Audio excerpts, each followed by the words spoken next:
Sons, let's talk dog food. And when I say dog food meals, no, I am not in fact referring to actual food for dogs. What I'm referring to is the fact that you do not need your meals to be beautiful, extravagant, multi-step meals in order for them to be effective. In order for your meals to be effective, the best thing you can do for yourself is to have them be simple, have them be quick, and not something that you need 30 steps, 30 ingredients to do. So, for your dog food meals, I'm going to give some examples. But first, welcome everybody. Shari, welcome to the chat. Emma, Devin, and I'm seeing a few other names. So what's up? Welcome joining. If you have any questions, please put them in the chat. This will be about a 5-minute live, much shorter than I typically do because I like to yap, but we're going to get straight into these options. And so first and foremost, the easiest dog food meal of all time is literally just tuna, canned tuna, and some Greek yogurt. 40 to 60 grams of protein right there, depending on the type of tuna and what type of Greek yogurt you're using. I recommend your tuna being in water and your Greek yogurt being non-fat if we're in a calorie deficit, which if we're trying to lose body fat and we're trying to lose belly fat, we're trying to tone up, get muscle, right? We need to keep things high protein. We need to keep things very low calorie. When I say very low, 500 calorie deficit from your maintenance, right? So that's an easy meal. No cooking, no preparation needed. The only thing you might need is your scale. Another easy dog food meal is some pre-made chicken with some pre-made sweet potatoes. You can get either of those anywhere. Hello, I think Naum. I'm not sure exactly what your name is, but welcome and thank you for the wows and hearts. Happy to have you.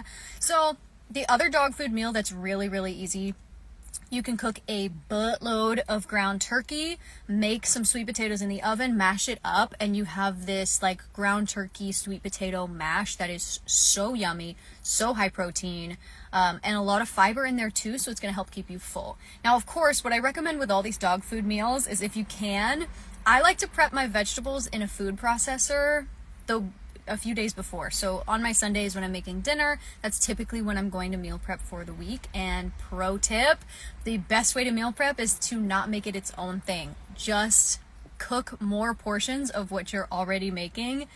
One of my clients today told it like this: people at the gym discovered leftovers. Right? All meal prep is just leftovers for later, strategically. So if we're thinking about leftovers, what's going to be the easiest thing to do? Simple meals, right? Not your 20-step filet, freaking battering the fish in breadcrumbs and then battering it again. Like, just keep it simple. Keep it simple. Other meals like mashing up your eggs. I say mashing up. Cooking hard-boiled eggs, mashing those up, and adding those to any salad. Adding them to cottage cheese is also a favorite of mine. One of my favorite kind of dog food breakfasts right now is eggs cooked. I just crack them in the pan with a little bit of butter just to coat the stainless steel. And then on top of that, I just let the eggs cook until the whites are just about cooked all the way through, which will cook some of the yolks, but I'm finding that the egg whites are giving me issues. So, cooking the eggs and then adding in cottage cheese, not into the pan, like scooping out the eggs onto cottage cheese, 1 serving of that. That right there, 24 grams of protein from 4 eggs, plus the 13 grams of protein from the cottage cheese. That's 37 grams of protein in legitimately 10 minutes or less. Super quick. I also sometimes like to have a bowl of Greek yogurt with that for breakfast, which Greek yogurt typically is around 17 grams of protein. So we're getting like 60 grams of protein in that breakfast alone. That took really no cooking other than just putting the eggs in the pan. Super simplified. Another really simple high protein meal that is kind of dog food vibe but is so yummy to me is when you take your ground turkey or ground beef. If you are going to do ground beef, 93% lean is the best option for your calorie deficit to lose fat. So take your ground beef and put it into patties and then just cook them like you're going to cook a regular hamburger on the stove. You can even bake them if you want to. It'll probably use less oil that way. But if you do that, then you have, I guess that it can technically be called like a hamburger steak. But if you cook them like that, it's super easy because then it feels like you have a sustenance versus just like crumbled ground beef, which can get kind of sad after a while. So you've got your patties And then I love to do a side of potatoes at any way, shape, or form. But if you cook a bunch of potatoes in the oven at once, what you can do to save time, wrap them in paper towels, put them in the microwave to get them soft, and then bake them in the oven for the remaining like 10 minutes. And that will make sure they're nice and crispy and not like microwave sad, soggy. So, and then you can mash them up and put the ground beef on top of it, and it's such a quick, simple meal. I also love to have sliced fruit, which literally, I'm telling you, takes less than 5 minutes. If you just slice up an apple, especially if you have the pre-made cutter, just stick that thing on the apple, slice the apple up, right? Other dog food meals that are going to be really easy, something as simple, if you think about like when you're at line at Chipotle, what are the options? If you can get a pre-made chicken, I know Trader Joe's has a really good pre-made pulled chicken option. Rotisserie chicken even. Costco has cooked chicken. Just get that and then get something else that's already been cooked at the store and put them together, and that can be your meal prep. Like I'm saying, it does not have to be that hard. So let's imagine we're at Chipotle, right? What would be an example? You could cook the minute rice, or you could take the time to cook all of the rice for the week, the regular way, the long way. Have a butt ton of rice, then make a bulk load of different protein options. So you could do chicken and beef that week.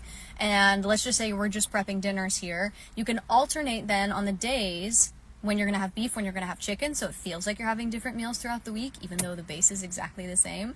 Or if we're making all the meals, I like to do breakfast is my eggs. Excuse me. But what you could also do is make proteins, make the rice, and make 2 different vegetables or 3 different vegetables, whatever is feasible. And then instead of like having the same exact meal, you can mismatch everything. So you can put your chicken with your rice with your green beans, and then the next night your hamburger steak with your rice with your sweet potatoes. And then it's automatically 2 very different meals, but you didn't do anything to like make 2 very seriously different meals. It can be this easy, folks. Hey Joe, welcome to the live. I'm just wrapping up. Actually, if anybody has any questions regarding dog food meals and recommendations, what again I'm talking about here is meals that are super quick, super efficient. They do not take a lot of steps. One example, just Joe, for your benefit, was the meal I just had, which is canned tuna and Greek yogurt. Super easy, looks like dog food.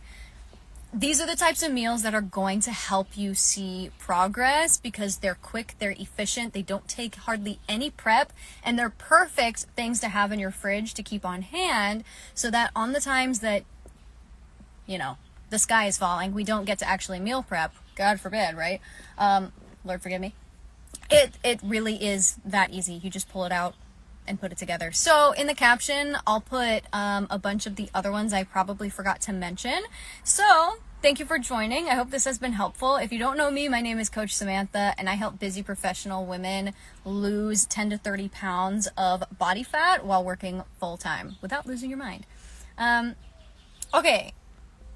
Kyla, hello darling. How do I know what size portion to eat? Okay, this is an entirely different conversation, but let me just, hold on, I'm screenshotting so that I can reach out to you individually. Okay, let's back up. Portion sizes are going to depend on your calorie target, right? Your calorie target is dependent on your body weight, size, height, activity level, and a few other things. So if you are wanting to start from square one, I do have a macro calculator that I can send your way, and it will give you a calculation of what your macros should be for the goal you're trying to achieve. If you already have that and you're like, okay, well, how big of a portion do I need to fit these calorie goals?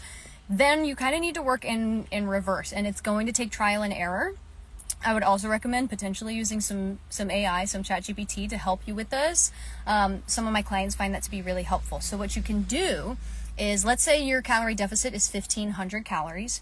1,500 divided by 3, breakfast, lunch, and dinner, 3, is 500 calories. So on average, your meals should have 500 calories. If you want a snack, then maybe 400 to 500 calories, depending on where you want your snack.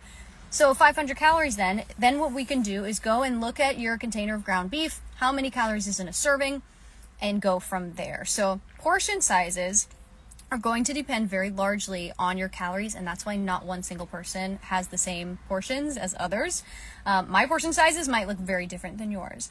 The other thing to keep in mind, like if you don't have a scale at home, that's okay. You could still achieve your goal, but I like to use the hand size method. And so I'm holding my phone right now, so I can't gesture, but like a palm sized is your protein.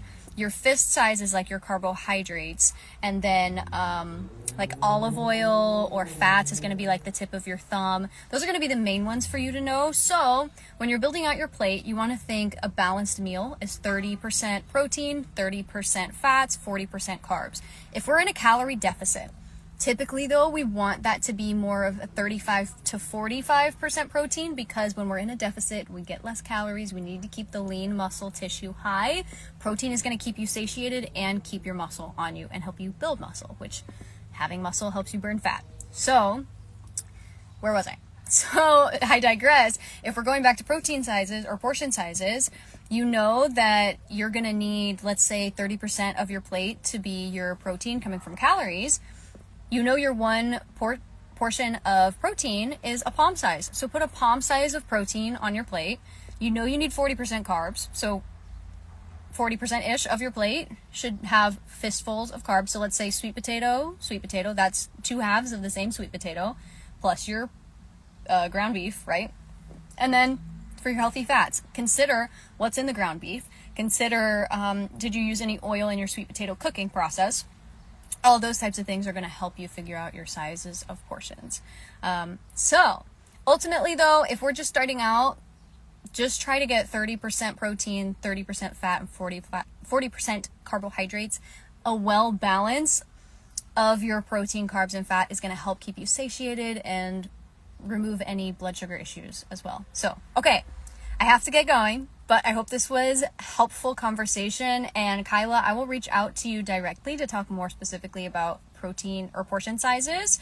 So if you have any recommendations for future lives, please comment. I will put this on my main page, and I will see you guys soon.